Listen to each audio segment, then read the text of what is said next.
Ngayong araw ay pag-usapan natin ang kwento ni Gabby. Siya ay isang bata na nakaranas ng nakakapangilabot na kapalaran sa kamay mismo ng kanyang ina at ng kasintahan nito.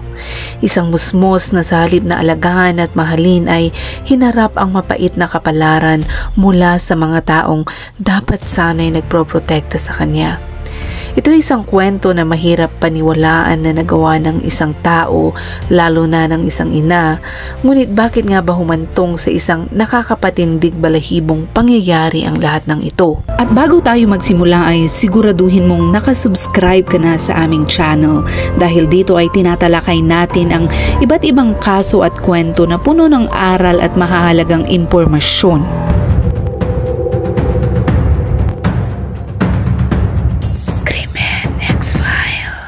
Araw ng bagong taon noon, taong 2018, na dapat sana'y puno ng saya at selebrasyon. Pero sa araw na yun mismo ay piniling tapusin ng sariling ina ang buhay ni Gabby sa paraang napakalupit na hindi kayang isipin ng isang normal na tao. Pag-usapan muna natin si Candice Renee Diaz. Siya ang ina ni Gabby Barrett at siya rin ang ugat ng lahat kung bakit nangyari ang kasong ito. Lumaki si Candice na may magulong pagkabata. Hindi man kasing bangis ang kanyang dinanas kumpara sa sarili nitong anak, ay nag-iwan pa rin ito ng malalim na marka sa pagkatao niya. Ang nanay mismo ni Candice ay pabaya at hindi marunong mag-alaga ng mga anak. Noong 4 na taong gulang pa lamang si Candice ay iniwan siya ng kanyang nanay sa lola niya na isa namang alcoholic. Doon nagsimula ang isa sa pinakamadilim na karanasan ng buhay niya. Muntik na siyang mamatay nang masunog ang bahay ng lola niya at malubha ang tinamo niyang 3rd-degree burns. Ilang beses din siyang inoperahan para siya'y makarecover. Pagkatapos ng trahedyang iyon ay inalis si Candice sa pangangalaga ng nanay niya at dinala sa isang kamag-anak na nagngangalang Cynthia Diaz. Samantala, ang kanyang ina at lola ay inaresto at kinasuhan ng 2nd-degree criminal abuse dahil sa paglalagay sa buhay ng bata sa matinding panganib. Noong Hunyo taong 2000 ay ibinigay kay Cynthia ang legal na kustodiya kay Candice dahil tuluyan ng tumigil ang kanyang ina sa pakikipag-ugnayan. Hindi na nagbigay ng kahit anong pag-aaruga at kalaunan ay tuluyang nawala sa buhay niya. Siguro nagtanong ka kung nasaan naman ang ama ni Candice. Ang sagot ay wala rin. Hindi siya kailanman naging bahagi ng buhay ng bata. Noong panahong iyon ay nakakulong siya sa hindi matukoy na dahilan. Nang magpetisyon si Cynthia na maging permanenteng guardian ni Candice ay nagtangka ang kanyang ama na tutulan ito, pero sa huli ay umatras din siya. Katulad ng ina ni Candice ay tuluyan din siyang naglaho at hindi nagbigay ng kahit anong suporta bilang isang magulang. Sa wakas, si Candice na 7 taong gulang pa lamang noon ay nakahanap ng tagapag-alaga na tunay na nagmamalasakit sa kanya. Dapat sana'y doon na nagsimula ang mas magandang yugto ng kanyang buhay. Pero sa kasong ito ay malayo yun sa inaasahan. Matapos maging legal na magulang si Cynthia kay Candice ay lumipat silang dalawa mula Kentucky papuntang Michigan. Sa una ay tila maayos naman ang lahat hanggang sa pumasok si Candice sa kanyang teenage years na kilala rin bilang mga panahon ng mga maling desisyon. Normal lang sana ito dahil karamihan sa kabataan ay natuto at nagbabago pagdating ng adulthood. Pero hindi iyon ang nangyari kay Candice. Ang kanyang pagiging rebelde ay tumuloy hanggang sa pagtanda. Sa kanyang early 20s ay nakipagrelasyon siya sa isang binatang nagngangalang Kyle Barrett. Sa kanilang pagsasama ay nagkaroon sila ng anak na si Gabriel Renee Barrett. Ipinanganak noong Hunyo 3 taong 2013. Tinawag nila itong si Gabby na siya ang magiging biktima sa kaso natin ngayon. Sa panahong iyon ay nakatira sila kasama si Cynthia. Pero sa pagdaan ng panahon ay hindi rin nagtagal ang relasyon ni Candice at Kyle. Naghiwalay sila ng ilang buwan pa lamang si Gabby. Naiwan si Candice bilang isang batang single mother na mag-isang nag-aalaga sa anak niya. Dito mo makikitang unti-unti nang nagiging kahawig ang pagkabata ni Gabby sa dinanas ng kanyang ina. Pagsapit ng taong 2015 ay pumasok si Candice sa panibagong relasyon kay Brad Edward Fields. Seryoso ang naging takbo ng kanilang pagsasama kaya iniwan niya ang bahay ni Cynthia at lumipat na sa tirahan ng lalaki. Nanirahan sila sa isang mobile home sa Belleville, Michigan. Pero may isang bagay na tuluyang nakalimutan si Candice, ang kanyang sariling anak na si Gabby. Natural na iisipin mong isasama sana ng isang single mother ang kanyang anak, pero hindi iyon ang ginawa ni Candice. Pinili niyang iwan si Gabby kay Cynthia para tuluyan niyang malasap ang bagong buhay kasama si Brad. Malaya, walang sagabal at walang anak na umaagaw ng kanyang atensyon. Ngunit hindi nagtagal ang kasiyahan ni Candice. Wala pang isang taon mula nang magsama sila ni Brad ay rumisponde ang mga pulis sa isang insidente ng domestic violence sa mismong bahay nila ni Brad. Lumalabas na nagkaroon ng matinding pagtatalo ang dalawa at sa sobrang galit ay hinabol ni Brad si Candice palabas ng bahay gamit ang baril. Napilitan siyang tumawag sa 911 matapos tumakas at isumbong na tinangka siyang saktan ni Brad gamit ang baril. Nadamay pa ang aso ng pamilya sa gulo. Sa kalituhan ay nasugatan pa ni Brad ang kanyang sariling binti nang pumutok ang baril. Hindi malinaw kung nakaligtas ang aso pagkatapos ng insidenteng ito. Pagdating ng mga pulis sa lugar ay hindi kapanipaniwala ang nadatnan nila. Ang loob ng mobile home ay sobrang nakakadiri. Sandamakmak na maruruming pinggan, baradong lababo, magugulong kwarto at may isang rabbit na nakakulong sa isang maruming kulungan. At hindi lang yun, may mga pulang mantsa pa sa sahig mula sa sugat ni Brad at ng aso.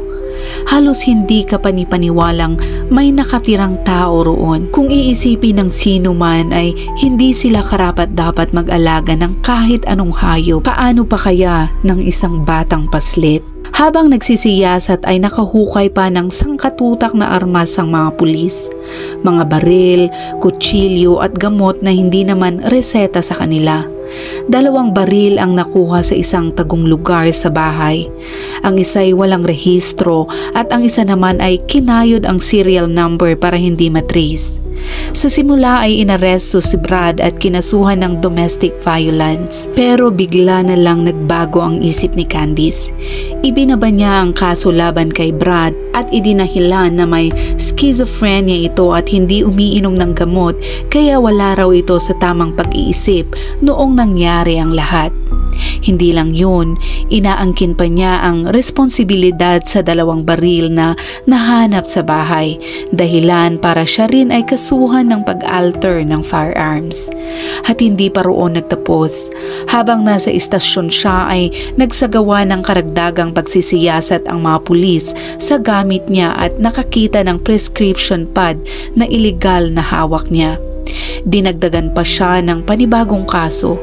Sa huli ay nakaligtas siya sa kulungan pero pinatawan ng 2 taong probation. Ang rehabilitasyong ito ay malinaw na pahiwatig na inaabuso ni na Candice at ng kanyang boyfriend ang mga gamot. Isipin mong bakit nga ba kakailanganin niya ng prescription pad kung hindi naman sila doktor at wala ring kakayahang magbigay ng reseta. At ang mas nakakapagtaka pa ay nagsimula ang lahat dahil siya mismo ang nagsumbong kay Brad sa mga otoridad. Pero sa huli, siya pa ang napasan ng lahat ng kaso. Hindi ka panipaniwala kung paano siya paulit-ulit gumagawa ng maling desisyon. Sa pagpapatuloy ng investigasyon ay walang kasong kinaso kay Brad. At kahit sabihin pang totoo ngang may schizophrenia si Brad ay dapat man lang sana ay isinailalim siya sa mental evaluation. Pero hindi, siya ay pinakawalan lang na parang walang nangyari at ang desisyong yun ay kalaunan ay babalik para gumanti. Ngayon bumalik tayo kay Gabby. Sa mga panahong ito ay halos wala nang pakialam si Candice sa kanyang sariling anak na iniwan niya kay Cynthia. Kung iisipin ay napakawalang puso at irresponsableng ina ni Candice. Pero sa kabutihang palad, si Cynthia ay naging mapag-alaga kay Gabby. Ang babaeng ito ay halos buong buhay niya ay ginugol sa pagpapalaki ng mga batang iniwan at pinabayaan ng kanilang sariling magulang. Maganda at maayos ang buhay ni Gabby habang kasama niya si Cynthia. Ligtas siya, maayos ang alaga at stable ang kanyang araw-araw. Pero nagbago ang lahat nang dumating ang oras na kailangan na siyang ipasok sa preschool. Hindi iyon nagawa ni Cynthia dahil hindi siya ang legal na guardian ng bata. Dahil dito ay napilitan si Gabby na bumalik sa piling ng kanyang ina. At mula noon ay tuluyan nang nag-iba ang mundo ni Gabby. Ang susunod na bahagi ng ating kwento ay tungkol sa buhay ni Gabby, kasama ang kanyang ina at ng kasintahan nito. May kinalaman ito sa matinding pang-aabuso, kapabayaan at kalupitan sa isang musmos. Masakit isipin pero si Gabby mismo ang naging biktima ng matinding pagmamaltrato mula sa kanyang sariling ina at kay Brad. Ayon sa mga ulat ay nagkaroon pa ng isa pang anak sina Candice at Brad na pinangalanan nilang Zoe. Si Zoe sa kabilang banda ay hindi man lang nasilayan ang ganong uri ng kalupitan at si Gabby lang talaga ang sinadya nilang gawing target ng pang-aabuso. Lumalabas din na si Gabby ay may problema minsan sa paggamit ng banyo sa bahay at nadudumihan niya ang kanyang sarili. 4 na taong gulang pa lamang siya noon at kung tutuusin ay karaniwan lang ito sa mga bata lalo na't nasa edad pa sila ng pagpapati train. Pero ang nakapagtataka ay nangyayari daw ito sa bahay lamang. Sa school ayon sa mga guro niya ay walang problema si Gabby. Marunong na siyang gumamit ng banyo at potty train na daw siya. Dahil dito ay lumabas ang hinala na posibleng ang sanhi nito ay matinding stress sa bata at pang-aabusong natatamasan niya sa mismong bahay. Lalong lumala ang sitwasyon dahil tuwing nagkakaroon ng pagdudumi sa sarili si Gabby ay pisikal na pinaparusahan siya ni na Brad at Candice. Hindi ito basta parusa lamang kundi mga bagay na nakakasindak at hindi makatao. Pinapainom din daw nila siya ng mga gamot na hindi naman nireseta ng doktor na may matitinding side effects sa bata. Habang tumatagal ay lalo lang dumadagdag ang pagmamaltrato at kababayaan. Nakapagtataka kung paano walang nakakapansin sa ginagawa nila kay Gabby, lalo na't madalas ay may mga pasa at marka ito sa kanyang mukha. Natural lang sanang may makakita pero tila walang nakakapansin o sadyang ayaw talaga nilang makialam. Hanggang dumating ang Disyembre 31 taong 2017 at sa araw na yun ay tuluyan ng tinapos ni na Candice at Brad ang pagdurusa ni Gabby. Iniwan nila siyang mag-isa sa bathtub at doon nangyari ang karumal-dumal na sinapit ng bata. Nang makita pa nilang wala ng malay ang bata, ay imbes na tumawag agad sa 911 ay ang tinawagan pa nila ay si Cynthia para magpatulong na mag-CPR sa bata. Mahigit 30 minutes pa ang lalakbayan ni Cynthia patungo doon pero pinilit na lumipad ng matanda. Isang dahilan kung bakit ayaw nilang tumawag sa 911 ay alam nilang malalagay sila sa alanganin. Gayunpaman ay dumating si Cynthia at desperadong sinubukan niyang isalba si Gabby sa pamamagitan ng CPR. Ngunit sa mga sandaling yun ay huli na ang lahat. Ang munting buhay ni Gabby ay unti-unting nawala sa kanyang mga kamay. Sa bandang huli ay napilitan din silang tumawag sa 911 at pagdating ng mga emergency responders ay nakita nila ang nakakalunos na sinapit ni Gabby. Depensa ni Candice ay nalunod daw ang anak niya dahil mahilig itong magtagal sa pagliligo. Ayon sa kanya ay umaga raw noon nung pumunta si Gabby sa banyo para maligo, habang siya ay nasa kusina at nagluluto naman ng almusal. Paglipas ng halos 1 oras ay saka raw siya pumunta para tingnan ang anak at nadatnan nitong nakatihaya sa bathtub. Bagamat nagbigay si Candice ng tila makatwirang paliwanag, ay hindi ito tumugma sa mga natuklasan ng mga paramedics. Ayon sa kanila ay puno ng pulang marka ang katawan ni Gabby. Wala ring tubig sa kanyang baga at hindi rin kulubot ang kanyang mga balat na dapat sana'y malinaw na palatandaan kung naligo siya ng mahigit 1 oras. Malinaw na may mali sa kwento ni Candice. Dagdag pa rito ay sinabi ng mga pulis na pagdating nila sa bahay ay wala ni isang tao ang gumagawa na ng CPR kay Gabby. Wala ring bakas ng tubig sa bathtub o sa sahig ng banyo. Ang tanging palatandaan lang na naligo si Gabby ay ang kanyang basang buhok. Dahil sa mga kahinahinalang detalye ay humiling ang mga otoridad na masuri ang buong bahay. Tumanggi si Brad pero nakakuha ng search warrant ang mga pulis kaya hindi na nila kailangan ng pahintulot mula kina Candice at Brad. Sa kanilang pagsisiyasat ay nakakita sila ng maraming ebidensyang nagpapakita ng krimen. Kabilang na ang DNA ni Gabby sa iba't ibang bahagi ng bahay. Lumalabas na sinubukan ni Brad na sirain at takpan ang mga ebidensya. Kinuha rin ng mga pulis ang mga cellphone ni na Candice at Brad at doon natuklasan ang napakaraming mensahe na malinaw na nagdodokumento kung paano nila pinapahirapan ang 4 na taong gulang na si Gabby. Ayon sa mga otoridad, ang ilan sa mga mensahe ay sobrang karumal-dumal, lalo na mula kay Brad. Nagpapadala siya ng mga mensaheng may plano kung paano pahihirapan at sasaktan si Gabby sa pinakabrutal na paraan. At ang nakakapangilabot pa dito ay normal lamang ang tugon ni Candice. Para bang karaniwang usapan lang yun. Nang lumabas ang autopsy report ay natukoy na ang ikinamatay ni Gabby ay septic shock at battered child syndrome. Ibig sabihin ay dahil sa paulit-ulit at pangmatagalang pananakit, nagkaroon siya ng matinding impeksyon hanggang sa hindi na ito kinaya ng kanyang katawan. At hindi pa iyon ang pinakamasakit na bahagi. Natuklasan din na ang kalagayan ng katawan ni Gabby ay sobrang sama.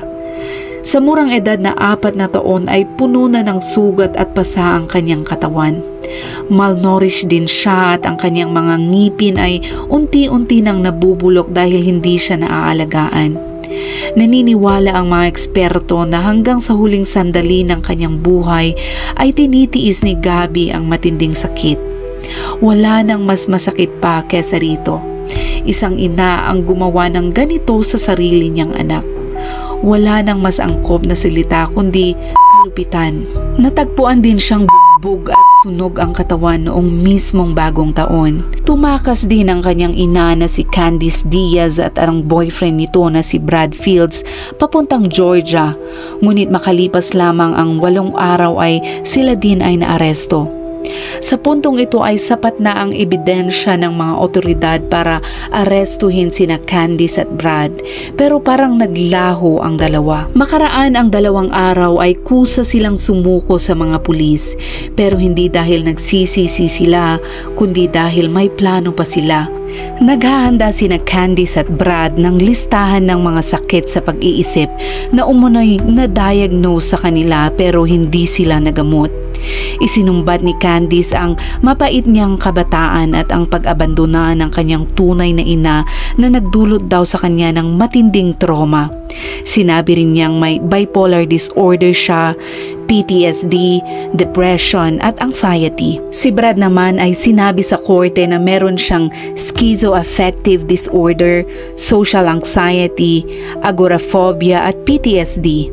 At ang mas matindi pa doon ay sinubukan pa ng kanyang depensa na ibunton ang lahat ng sisi kay Candice na parang wala raw kinalaman si Brad sa pagkamatay ni Gabby.